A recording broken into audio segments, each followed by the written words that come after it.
안녕하세요. 이 선생님의 오픽 한국어 수업입니다. 오늘은 여러분들과 함께 기억에 남는 일과 관련된 단어와 문장을 배워보도록 하겠습니다.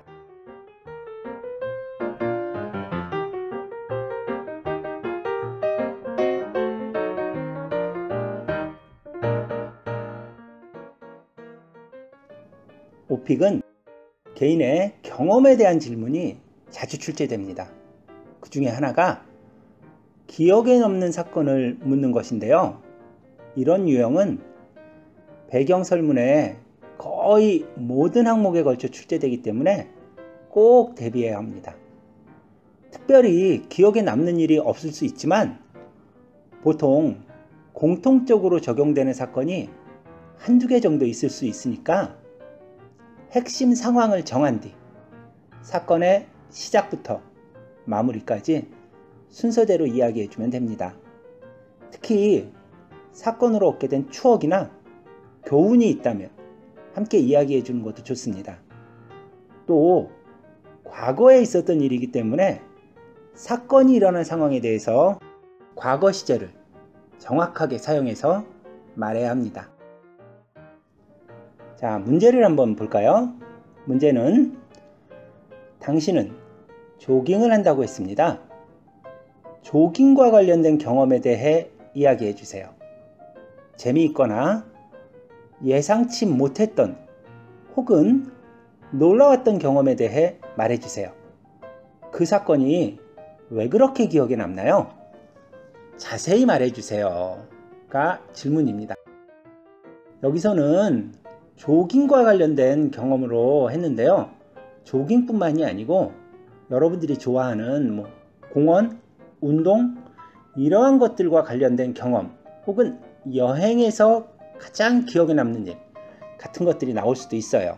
그러니까 항상 여러분들이 사건 하나 정도는 꼭 준비해 주시는 게 좋아요.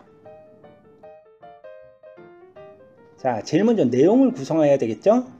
구성은 어떠한 경험이든지 기억에 남는 일, 과거죠, 과거. 그러니까요, 제일 먼저 경험한 장소 그리고 시간을 이야기하는 게 좋습니다. 자, 그 다음에는 어떠한 일이 일어났었는지 구체적인 상황을 설명해야 되겠죠? 그리고 마지막으로 그러한 상황으로 인해서 어떤 결과가 생겼다. 혹은 그리고 나서 나는 이러이러한 점을 느꼈다. 거기에 대한 교훈 이러한 것들로 마무리 지어주시면 될 것 같아요. 자, 먼저 핵심 단어를 한번 보도록 하겠는데요. 이 핵심 단어는 여러분들이 어떠한 상황에 대해서 이야기하느냐에 따라서 달라질 수 있어요. 자, 여기서는 조깅과도 관련되고 공원에서 있었던 일과도 관련될 수 있는 걸 예로 하나 들어보려고 하는데요. 내용은 내가 과거에 조깅을 하다가 조깅 중에 다친 사람을 봤다. 그래서 앰뷸런스를 부르고 그 사람이 병원으로 가는 것까지 봤다. 이러한 내용으로 하려고 해요. 자, 이렇게 병원과 관련된 경험, 갑자기 아팠다. 이러한 것들은요, 조깅 혹은 다른 운동 혹은 공원에서 있었던 일, 여행 가서 있었던 일 등에도 다 쓸 수 있어요. 그러니까 특별한 경험을 하나 정하고 거기에 맞는 단어를 선택하시는 게 좋아요. 그래서 어떤 사건이 있었다 이런 얘기하면 좋고요. 자, 다음에 40대 중반 이런 말을 했는데요. 여러분들이 어떤 위기에 처한 사람을 봤다 하면 그 사람의 나이를 정확히 모르겠죠. 이럴 때 한국어는요. 40대 초반, 40대 중반 혹은 40대 후반 이런 식으로 이야기해요. 40대 정도로 보이는데 한두 살, 3살 이 정도면 보통 초반.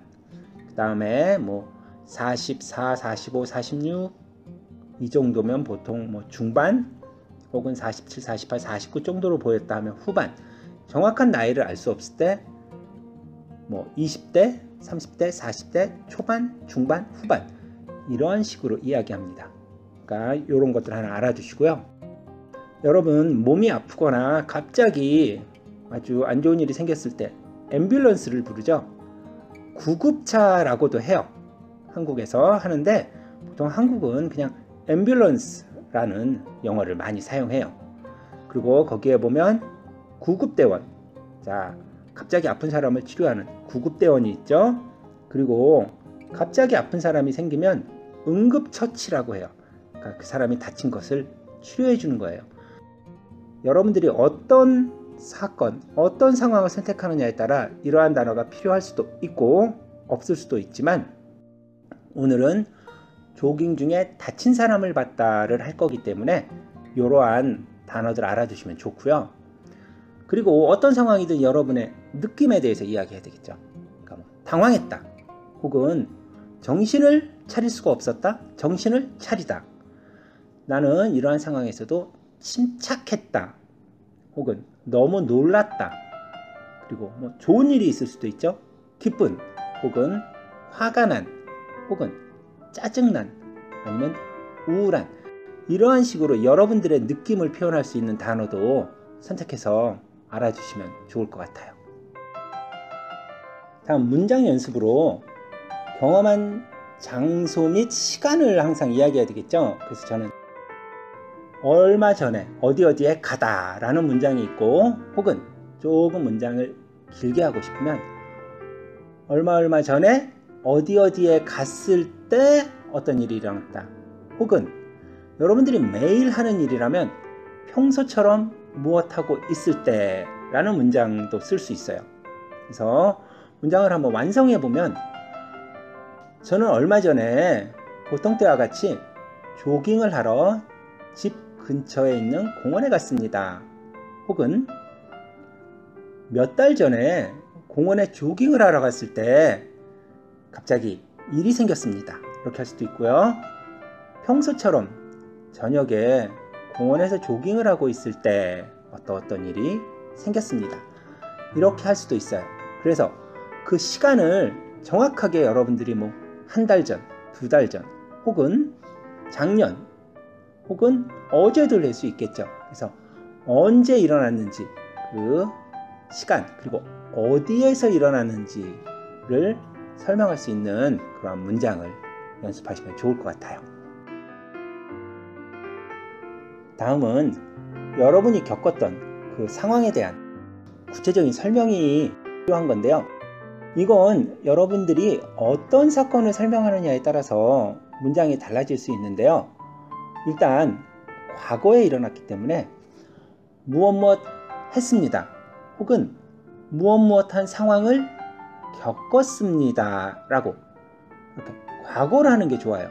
그리고 또 여러분들이 여러 가지 상황이 있겠지만 여러분들이 어떤 사람을 봤다, 어떤 사람을 만났다, 혹은 뭐 지갑을 잃어버렸다 했을 때 잃어버렸다, 혹은 조깅을 하다 넘어졌다, 그래서 다리가 부러졌다, 혹은 마지막에 쥐가 났다라는 표현도 있는데요.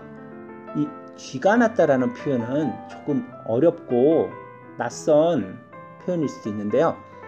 보통 한국에서는 다리에 쥐가 났다라면은요, 다리가 갑자기 뻣뻣해지고 갑자기 아파서 그 근육이 제대로 작동을 안 할 때 표현이 쥐가 났다라고 표현을 해요.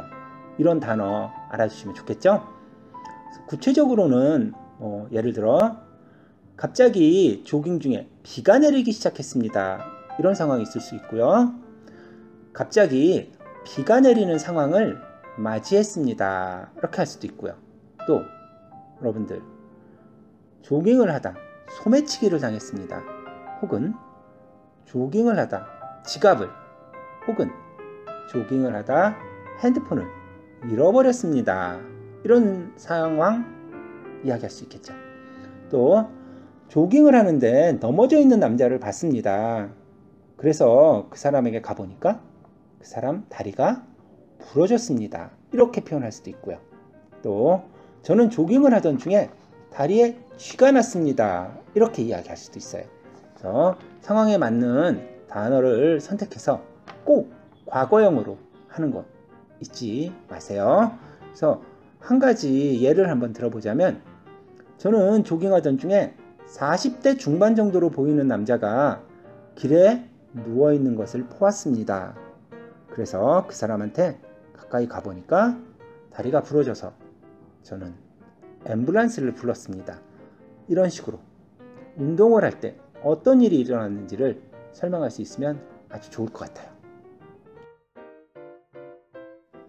자, 이렇게 여러분들이 어떤 상황을 겪었어요. 그럼 어떻게 마무리를 해야 되느냐? 그 결과 어떻게 되었습니다. 저는 그 사건으로 어떠한 것을 느꼈습니다. 로 마무리하시면 돼요. 그래서 저는 그걸 절대 잊을 수 없습니다. 혹은 같은 표현으로 저는 아직도 기억합니다. 결국 무엇 하게 됐습니다. 이렇게 되고요. 어떤 사건이 일어났는데 다행히 그 일은 잘 끝났습니다. 다행히 그 일은 어떻게 끝나다. 혹은 그 후로 저는 조깅할 때 항상 조심합니다. 뭐 이런 식으로 그 후로 저는 무엇을 합니다. 라는 표현도 할 수 있어요. 그래서 여러분들이 이 마지막에는 그 사건을 저는 절대 잊을 수 없습니다. 라는 표현, 혹은 그 사건이 나쁜 사건일 수도 있고 좋은 추억일 수도 있어요. 그럴 경우는 저는 아직도 좋은 추억으로 기억합니다. 혹은 저에게 좋은 추억으로 남아 있습니다. 이런 표현으로 해도 되고요. 여러분들이 조깅을 하다 만약에 다쳤어요. 그러면 결국 저는 병원에 갔습니다. 이렇게 할 수도 있고, 또 친구와 싸웠다거나 했을 때 다행히 그 일은 웃으면서 끝났습니다. 다행히 그 일은 좋게 끝났습니다. 이렇게 할 수도 있어요. 그래서 여러분들이 이 사건을 왜 기억하는지, 이 사건을 기억해서 어떤 추억으로 남았는지를 이야기해주면서 마무리하면 좋을 것 같아요. 다시 한번 이야기하지만 기억에 남는 이야기는 항상 나와요. 그러니까 여러분들이 꼭 기억에 남는 사건 하나 정도는 꼭 이야기를 만들어서 정확하게 할 수 있도록 준비하시는 게 좋아요. 지금까지 이 선생님이었습니다. 여러분, 오늘도 행복한 하루 되시고 다음 강의 때 만나요.